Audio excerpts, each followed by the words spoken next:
जय माता दी। शनिदेव से हर कोई डरता है, लेकिन ये सच है कि शनिदेव हमारे लिए सबसे बड़े शिक्षक और कर्म फलदाता है।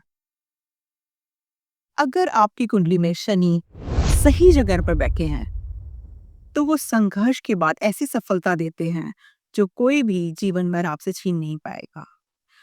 चलिए जानते हैं कि अगर आपकी कुंडली में शनि के 12 भावों में बैठ जाने पर कैसे वो आपकी किस्मत बदलते हैं। तो वीडियो को अंत तक जरूर देखें, क्योंकि ये ज्ञान कहीं ना कहीं आपके जीवन से जुड़ा है। जब शनि देव कुंडली के लग्न भाव में यानी फर्स्ट हाउस में बैठते हैं, तो व्यक्ति के चेहरे पर एक अलग अनुशासन और गंभीरता नजर आती है। सब कुछ जीवन में धीरे धीरे होता है, लेकिन स्थायी होता है। अगर शनि कुंडली के सेकेंड हाउस यानी द्वितीय हाउस में बैठे हों, तो बचपन में थोड़ी तंगी और अनुशासन की स्थिति हो सकती है। वाणी कठोर हो सकती है, लोग इन्हें सख्त समझते हैं, लेकिन यही शनिदेव धीरे धीरे धन और प्रॉपर्टी का मालिक बना देते हैं। अब बात करते हैं कुंडली के थर्ड हाउस की यानी तीसरे हाउस की। यहाँ शनि बैठे तो व्यक्ति को कर्मठ, मेहनती और अनुशासित बनाते हैं।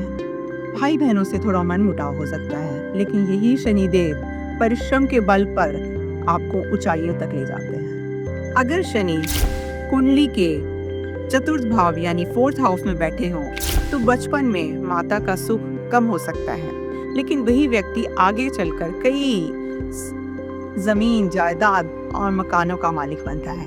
यानी पहले शनि सुख छीन कर इंसान को उसकी कीमत दिखाता है, सिखाता है और बाद में दुगना लौटाता है। कुंडली के पंचम हाउस यानी फिफ्थ हाउस में शनि का असर ज्ञान और पढ़ाई पर दिखता है। प्रेम और संतान सुख में थोड़ी देरी हो सकती है, लेकिन अक्सर देखा गया है कि संतान जिम्मेदार और समझदार निकलती है।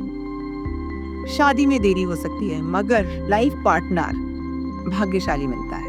कुंडली के षष्ठ भाव यानी सिक्स्थ हाउस में शनि बैठे तो शत्रुओं पर विजय दिलाते हैं। ये इंसान कितनी भी बीमारी या कितने ही कर्ज में फंसे हुए क्यों ना हो, अपनी मेहनत और धैर्य के बल पर बाहर निकल आते हैं।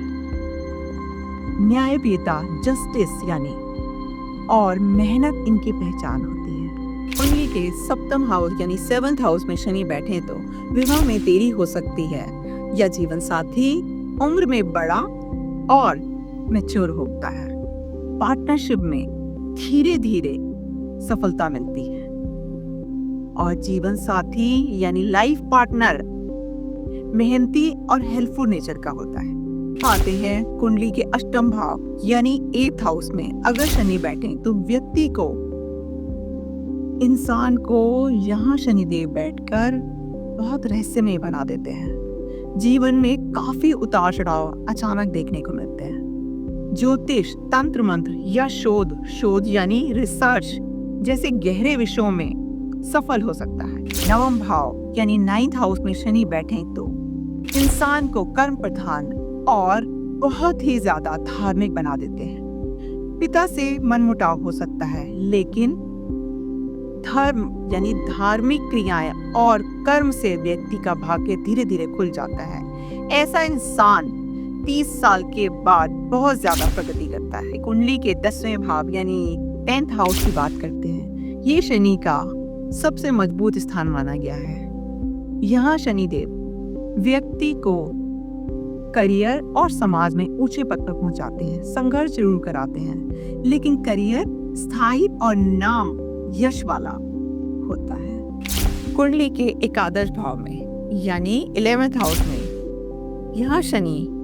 धीरे धीरे लेकिन स्थायी लाभ देते हैं। ऐसा व्यक्ति जीवन में 30 साल के बाद स्थिरता पाता है, लेकिन अनेक साधनों से धन कमाता है।